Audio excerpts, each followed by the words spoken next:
Good afternoon and welcome to this online interactive press conference.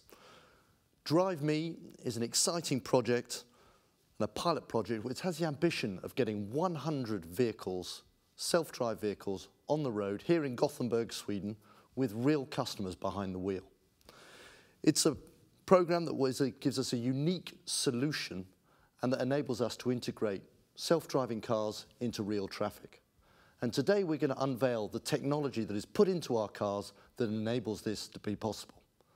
The technology will be explained by Dr. Peter Mertens, who is our SVP for Research and Development at Volvo Cars, along with the technical expert, Dr. Erik Coelingh.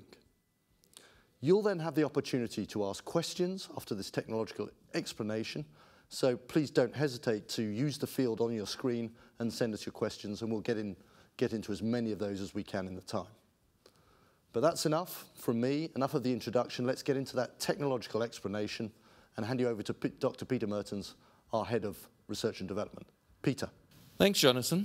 Autonomously driving cars are really a fundamental change towards traffic and us as an industry. Customers in future will decide whether they want to actively drive or have the car and the systems take over. And use times different, especially in boring situations when you're commuting from home to your office and stuck in traffic jams and heavy traffic. So Drive Me as a project is really the world's first large-scale pilot on autonomously driving vehicles, which we're going to conduct with 100 cars, 100 real customers in real traffic in and around Gothenburg in 2017. And it's not only about the technology we develop, it's really also about the bigger picture, including the societal approaches and how customers react in the cars when they are driven autonomously, or customers that approach cars which apparently are not driven by the drivers but by the car itself. So what's the big news about autonomous driving cars and Volvo Cars? It's actually us being different to our competitors in setting up a complete system. It's a holistic view and approach we are taking. And we do this in real traffic with real customers and real cars. It's relatively easy to put together a mock-up or a show car which drives around race circuits with 250 kilometers, or put living rooms on 4 wheels and pretend that this is the car interior, how it looks like in 10 years. It is much more complicated and much more real life to really put the cars into the traffic where it's the most complicated situation. To make autonomously driven cars as safe as if they were driven by good drivers and experienced drivers, it takes a lot of technology, sensors and redundancy in systems where current cars, today's vehicles, aren't even prepared for that.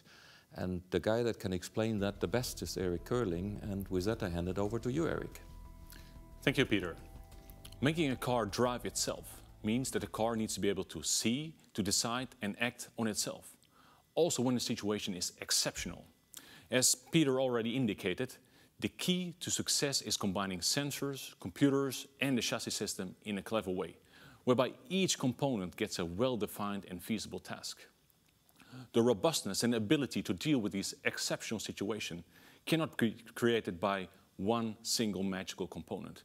It has to be created by the combination of them all. It's teamwork, if you want. When we started the design of the overall system, we of course took the technology from the all-new Volvo XC90 as a base.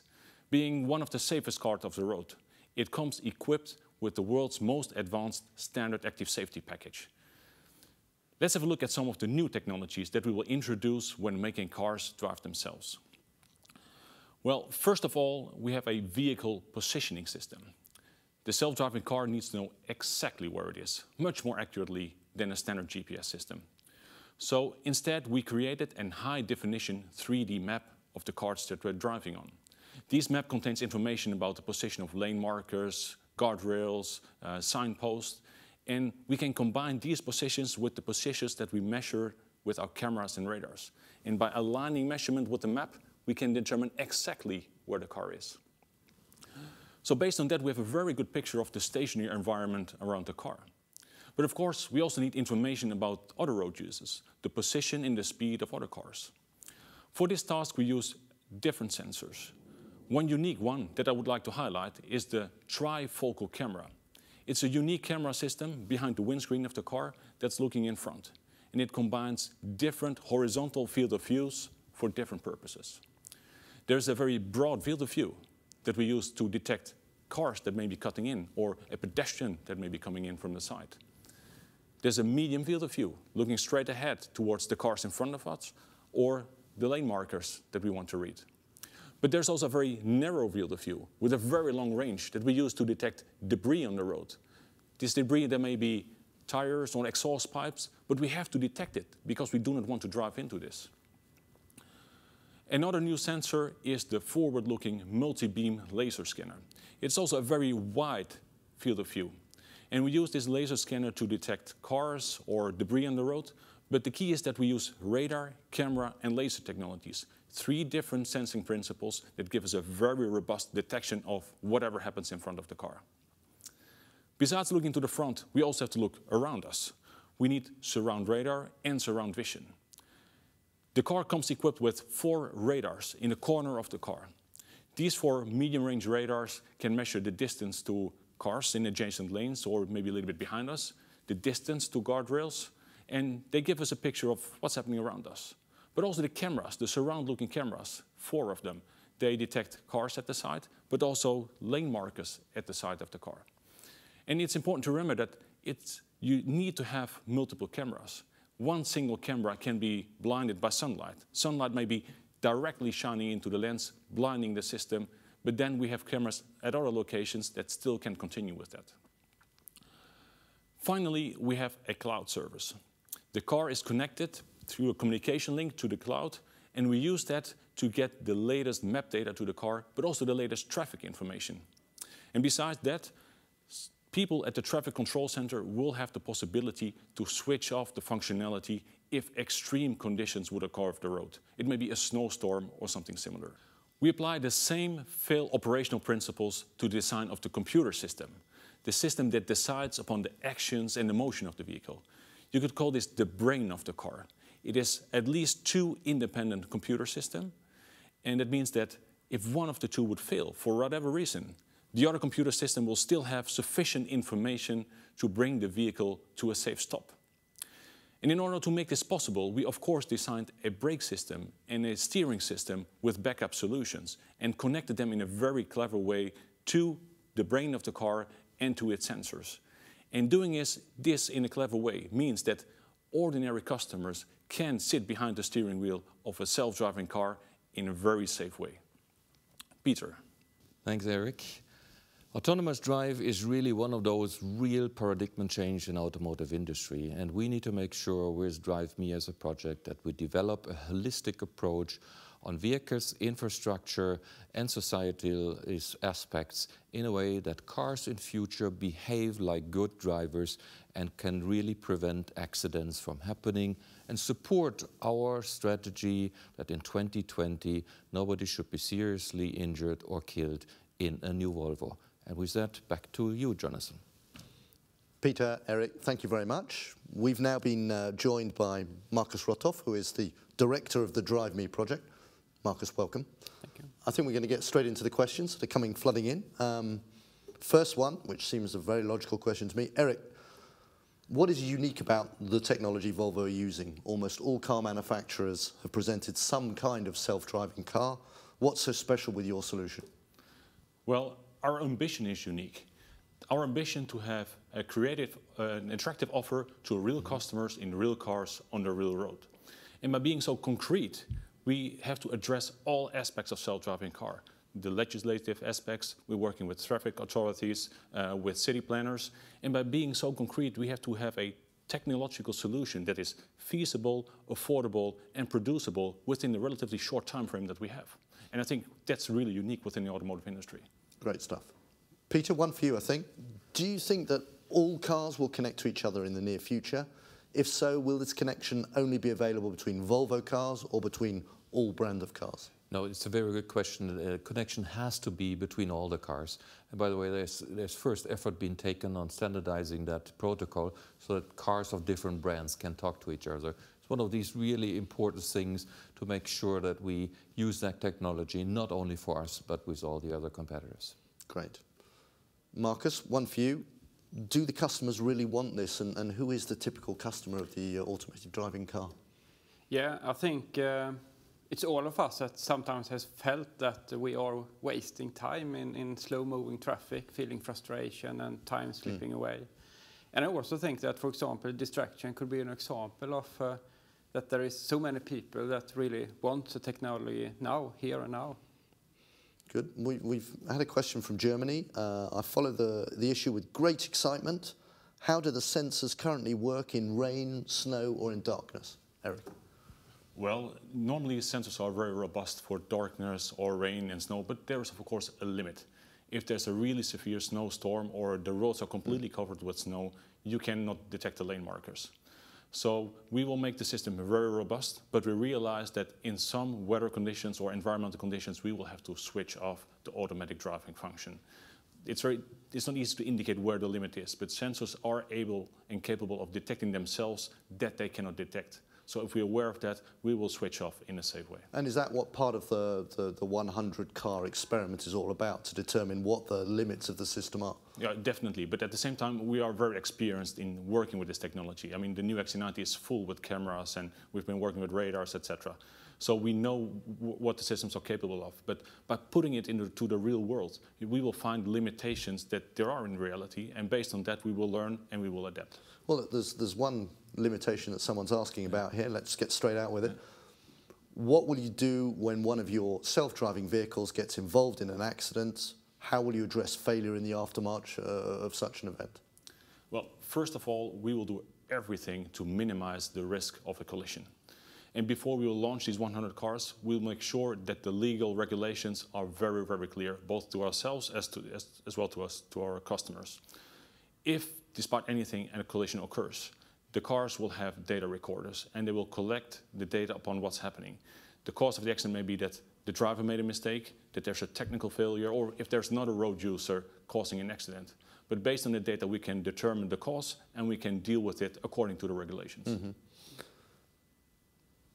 Technically, we can achieve all of this. How do we think that society is actually going to accept self-driving cars? Marcus? Yeah, I think it's maybe one of the main questions we have, how to get society to accept and trust self-driving cars. And it's one of the really important parts of making the Drive Me project, to understand how we can make an accepted, trusted solution within society and with real humans and people behind the wheel. So I think that's one of the core parts of why we do the Drive Me project. Good. I think if I just may add, one of the big acceptance reasons and reasons we are in Drive Me project and in autonomous drive is that we think safety is a main aspect of that, and it's not so much about having people sitting in the car and spending their time with other stuff. That will come obviously longer term, but right now we as Volvo Cars really use that technology to enhance our safety systems. Which is interesting, because the next question that comes up is, why do you do this? Why is autonomous drive such an important area for Volvo Cars? It's the only way we're going to get to our vision on 2020. Nobody should be seriously injured or even killed in a new Volvo. We need systems that really work together in infrastructure, in traffic, in all the situations to prevent accidents from happening, which is the core thing of autonomously driving vehicles. And that is, the way to get to our vision in 2020.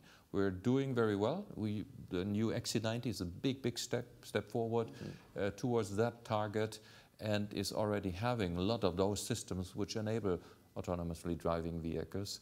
And it is the vision 2020 to be supported by that technology. As someone who knows us, I think, reasonably well, talking to Robin Page, your interior designer, recently, we discussed how the interior might be very different when you need to drive, to work, to play in the car. What will the interior be like in the autonomous car at Volvo? Well, I think in the first generation, the first 100 cars, the interior will be relatively similar as we know it today. you have your comfortable seats, you have a great HMI system with all the infotainment that you want to have. But to start with, cars will have this dual functionality. They will be enjoyable to drive, but on certain roads you will be able to activate the system and do something else behind the steering wheel. But we will not change the interior from day one. But if this technology will become successful, available to more customers, of course, in the long run, the interior will change accordingly. And what cars are we actually going to be using for these? These 100 cars are going to be what? Yeah, it will be XC90 cars. So the brand new car will be the one that's doing that. Car. Is the technical solution that we've got in there sufficiently safe? This is something that's coming again and again from the people watching. Sure. I mean, that is absolutely key, and that is a prerequisite of us launching this technology. We as Volvo obviously are very much dedicated towards safety, and those systems will be safe enough so that they can really do the job, and we will have redundancy put into the systems to really make sure if systems fail, there's a second solution towards it, and then, you know, nothing's going to happen. I agree with that, but I would like to add that we will not launch the car until we have proven that it's sufficiently safe. I mean, right now we have a complete design. We strongly believe in that, but we have to have data that proves that it's sufficiently safe. And data means testing in the real world, doing the mathematical analysis, everything. Once we have convinced ourselves based on this proof, we can launch the vehicles, but not before that. And that's, by the way, everything we do today with all the cars. Of course, all these sensors are available, and we're going to launch them for example, the safety systems in the XC90 after we have proven that they are working perfectly well. So how are we going to select these famous 100 people? Is it going to be the wife of the CEO? Is it, you know, are they going to be general public, or is it going to be a little bit more meticulous than that? Yeah, I can take that. It's, I think it's important that we have a similar blend of people that we will have in the future to get a real understanding on how we build trust and what they feel in the car. So we really build knowledge and what is really important for their feeling of safety in these cars. And ideally, I mean, it should be a representation of the Volvo customer base. I mean, of course, there will be early adopters that really cannot wait until they sit in a self-driving cars. But it would also be interesting to have people that are somewhat skeptical. But by offering the possibility, we can learn how people want to use the technology. Do they understand the technology? Is it sufficiently intuitive? All these questions we have to find an answer, and a platform of 100 self-driving cars will give us these answers. What are the 3 misconceptions your research shows people have about self-driving or semi-autonomous cars, and what is your plan to address them? The misconception is actually that people think it's available tomorrow and you can sit in the car and read your newspaper while you're driving towards your office. That's not going to happen soon, but it's going to be a long-term vision, and I think that is also the biggest difference between maybe us and our competitors. Is we're not going to pretend as if that was ready and we could, you know, have self-driving cars in cities running completely autonomously tomorrow. This is a long journey, and it's going to be step by step by step, and Drive Me will be a very, very important proof of the concepts and all the holistic questions on what is needed to be in place and working well until we get self-driving vehicles. Yeah, I think many people, they think that it will change driving from one day to the other. I don't think that will happen. I mean, a misconception or maybe a wrong expectation is that it will go really fast. I mean, one reason that we have a limited scope is that we think it's feasible. If we are successful there, it can grow, but it will not grow from 100 vehicles to 100,000 vehicles overnight. It will take quite a long time before that will happen. It's an evolutionary approach, actually. Yeah. And there, I mean, one of the questions, and someone's just asked it here, which certainly strikes me, is the technology exists, but we all know there's a big, big route to go, because we have the political side of things, we have the cultural side of things.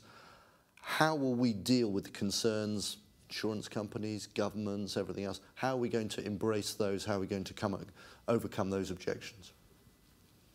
Yeah, I think it's important with the Drive Me project where we have really a platform to understand how it will be in the reality with the real customers, in the real road, and in the real environment around it. And that's where we have to take these steps to build understanding of the different questions that we have to clarify in the future. I think it's a unique opportunity that we have also in the cooperation between the city of Gothenburg, Volvo Cars, of course the Swedish authorities on traffic and infrastructure, because we have the great support and all the abilities to test systems and vehicles here without having too many restrictions, and that is really putting us into a perfect position to be the leaders of that technology in the future. So if we're the leaders of the technology for the future, one of the questions we've just been asked is, how much will you charge customers to buy this technology? Well, we haven't absolutely determined it, but Erik said it before very well, and it has to be affordable. And if it is not affordable, it's not going to be a technology that is making its way into mass production. And therefore, it needs to be also very much scalable. And that is what I think also the Drive Me project will show, that there is different, different levels of systems and performance levels, which maybe differ from different cars and vehicle classes. So affordability, one of the big things, you can always put super expensive 360-degree laser scanners on cars and think that that is autonomous driving. It's not, because it's not customer relevant and unaffordable. And do we feel at the moment that the legislation around autonomous vehicles is hindering the speed of its development? It's good that we see this not to happen in Sweden, but of course outside of Sweden there is the Geneva Convention that is in our way, and there needs to be also things unified. I think it's very, very important that we get to a, it would be good if we could get to a global agreement on how legislation should be, and not patches everywhere which are different in Europe, in China and in the US. Mm-hmm. Got an interesting question here. Is there the potential to bring about the valet-style self-parking systems, such as what was shown during Drive Me events in May 2014, to production vehicles first? Or is that system only going to be a component of the complete autopilot system for the 2017 prototypes? Yeah, we're looking at different solutions when it comes to parking as well. But I think the first step that we start with is this commute journey, because that's where we have really good understanding of the environment, and it's a really need from our customers as well, and that's where we can build also the safety concept. Because that's what the surveys are telling us, isn't it? That that's the dead time in the car that people are saying, when can I do something about this? Yeah, it's really where we can build a big customer value, but also build up the trust and also understand the safety to make this happen. This valet parking, though, has a charming side of it, because it is happening in a more or less controlled environment, and that makes it, technology-wise interesting to have that part of the whole exercise, because there it is less complicated than it is in inner cities, and it is more of a controlled environment. So it's a step forwards towards the complete autonomous drive. If you've ever seen me park, Peter, I can't wait for it to arrive. Now, will Drive Me programs come to the USA? If so, when? If not, what circumstances do you need to bring them here? Well, I think that it will happen in the future. When and how, we do not know. We made a very conscious decision to be in Gothenburg and have automated driving in a very limited scope.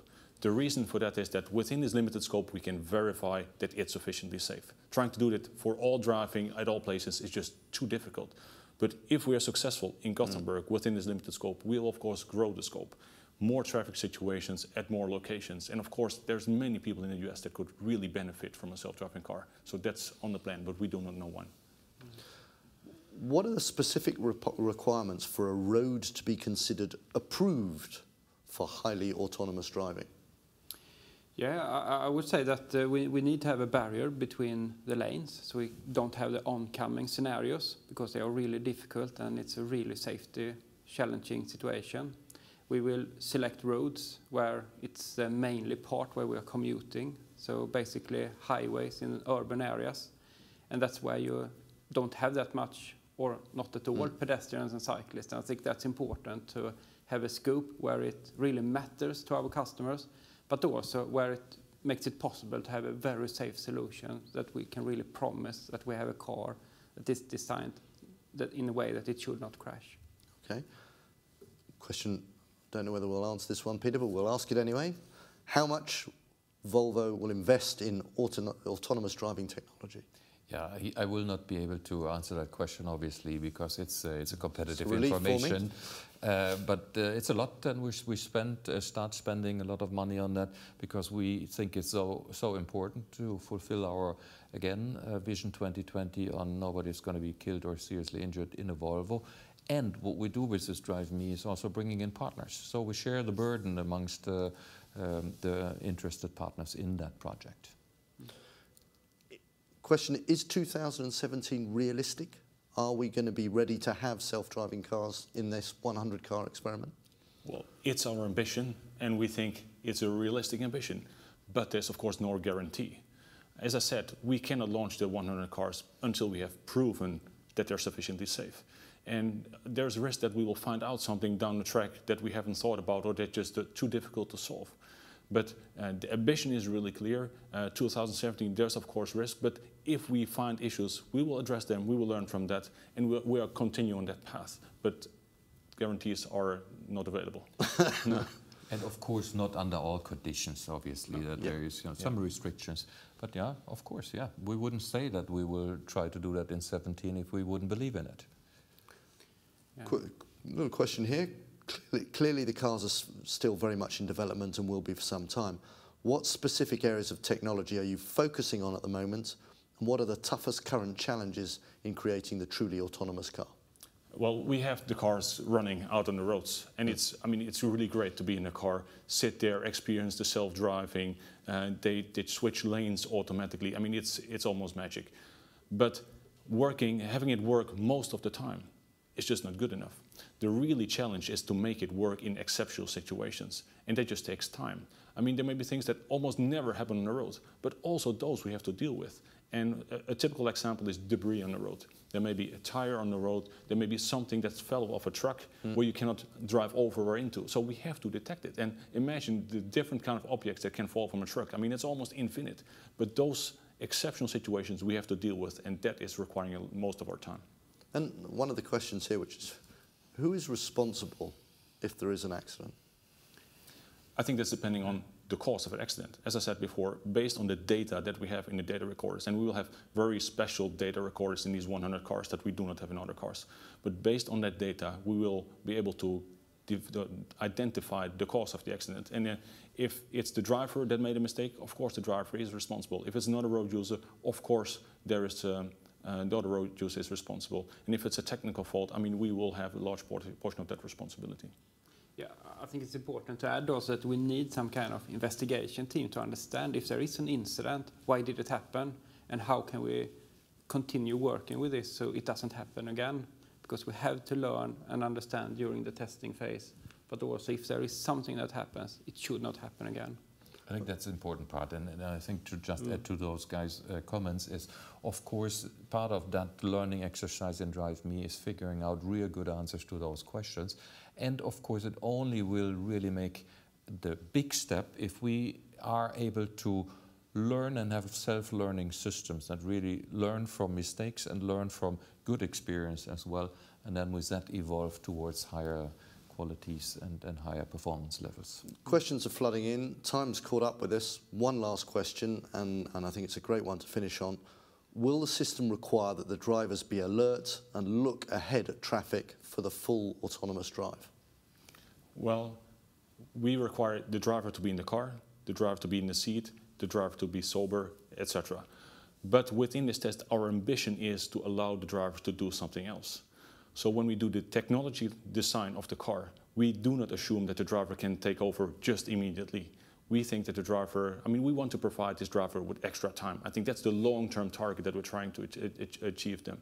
And we will try to make that happen for the first time in 2017. Gentlemen, thank you very much. It's time for us to close the live session. There's still time for you to write your questions. We've got a team here that will answer them for you up until about 6 o'clock this evening, when they will have to go home and get some sleep and see their families. Thank you for your time here. Thank you above all to all of you for spending the time to join this webcast, and have a great afternoon. Thank you very much.